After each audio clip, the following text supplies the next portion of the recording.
This is Inside Indiana Business Radio for the afternoon of Thursday, December 14th, 2023. I'm Kate Sharon. The U.S. Department of Agriculture has ruled that farmers can begin trials on genetically modified corn plants developed by an ag-tech startup in Hamilton County. Atlanta-based Insignum Ag-Tech has developed technology that involves gene editing in seeds that allows plants to change color to signal to farmers when certain stressors begin, such as disease or an insect attack. Insignum Ag-Tech CEO Kyle Moeller told Inside Indiana Business the ruling is huge for the company. At our technology, what we're trying to build didn't require any additional information from us. So they were really happy with the safety of our crop. That means that we can now test and breed our genetics in corn plants out in the field without any special permits or stipulations required. The USDA's Animal and Plant Health Inspection Service reviewed 12 plants modified with Insignum's technology and ruled that the plants were, quote, unlikely to pose an increased plant pest risk. The Bloomington City Council unanimously rejected the sale of its police department headquarters to a student housing developer after the families who donated the land pointed to a 1923 deed specifying the land must be used for a public park. Councilmember Jim Sims. It just doesn't leave you feeling good, at least from my standpoint. I'm looking for ways to continue to sort this project, and I'm finding it difficult to find them. The city is transitioning the police department out of the building and merging it and the fire department's operations into a building where other city departments are based. The council was weighing 3 student housing developers' proposals ranging from $3.2 to $4.8 million. The land is valued at $3.2 million. The Waldron, Hill, and Buskirk families said the proposals go against their wishes of the land being for public use, violating their agreement and crumbling the trust they and other donors have in the city. Deed descendant Norris J. Chumley.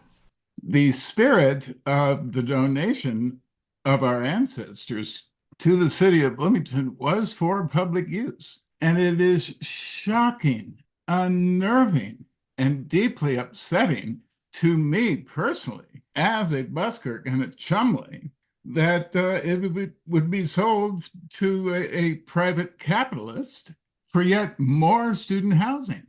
George McGinnis, a Hall of Fame forward who was a 2-time American Basketball Association champion and 3-time All-Star in the NBA and ABA, died Thursday. He was 73. McGinnis's ultimate legacy is his life away from basketball. There was the rebound from the disappointing end to his playing career into a successful business career, which he considered to be his greatest achievement, and then the perseverance displayed amid tremendous physical and emotional challenges. He never offered complaints, and to the very end maintained the same upbeat persona he had first displayed to the public as a high school phenom. Read more of what IBJ's columnist Mark Monteith had to say on the life of George McGinnis on InsideIndianaBusiness.com. From the #1 source for Indiana business news, this is Inside Indiana Business Radio.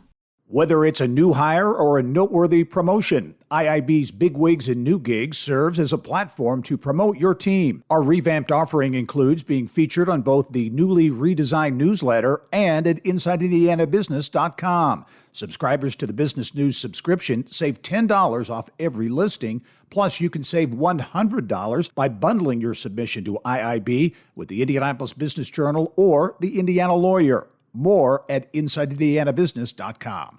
Dustin Sapp was named the CEO of Traction Ag Incorporated, which is an Auburn-based agriculture software-as-a-service company. Former CEO Ian Harley will act as Chief Operating Officer and remain as an executive board member. Traction is a software-as-a-service company that allows farm managers to handle accounting, payroll, and operations from a single platform that is designed specifically for farm operations. It received $3 million in seed funding in September 2022. The Indianapolis Zoo plans to debut its expansive $25 million chimpanzee exhibit next year on Memorial Day weekend. The exhibit, which spans 3 separate spaces totaling 9,600 square feet, is called the International Chimp Complex and is among the largest for a single species ever established at the zoo. It is also the first dedicated chimpanzee habitat to open at an accredited United States zoo since Chicago's Lincoln Park Zoo opened its chimpanzee space in 2004. Zoo officials anticipate there will be a sizable increase in attendance at the zoo following the exhibit's opening. When the International Orangutan Center opened in 2014, the zoo saw an increase of 20% year over year, including a 7% increase in visits from existing zoo members. The chimpanzee exhibit is part of an ongoing $53 million capital campaign that saw the opening of the new Entry and Welcome Center, as well as building for the internationally accredited Global Center for Species Survival. Those spaces opened earlier this year. A more than 100-year-old manufacturer of drainage and plumbing products will soon be under new ownership. Josam Company, headquartered in Michigan City, has signed an agreement to be acquired by Massachusetts-based Watts Water Technologies Incorporated. Watts, through its subsidiaries, is a manufacturer of plumbing, heating, and water quality products. Financial terms of the acquisition are not being disclosed. Josam provides products for its customers in the commercial, industrial, and multifamily markets, with $35 million in annual sales. CEO Scott Holloway said the acquisition will provide tremendous opportunities for growth of the company's product lines. More than $1.1 million in infrastructure improvements have been completed at the Port of Indiana Jeffersonville. The upgrades include a year-long series of road and rail projects conducted by Ports of Indiana and its rail switcher, MG Rail. Those projects include pavement work and the repaving of a dockside area greater than 1.5 football fields. MG Rail also renewed 7 miles of track and 24 switches. Crews installed 1,500 tons of ballast and nearly 1,400 cross ties. Warren Rail was also replaced to accommodate more modern rail cars. Vincennes University President Chuck Johnson is this week's guest on the Business and Beyond podcast with Gary Dick, presented by PNC, a weekly conversation with high-profile Hoosiers in business, sports, entertainment, and beyond, available now from your favorite podcast provider.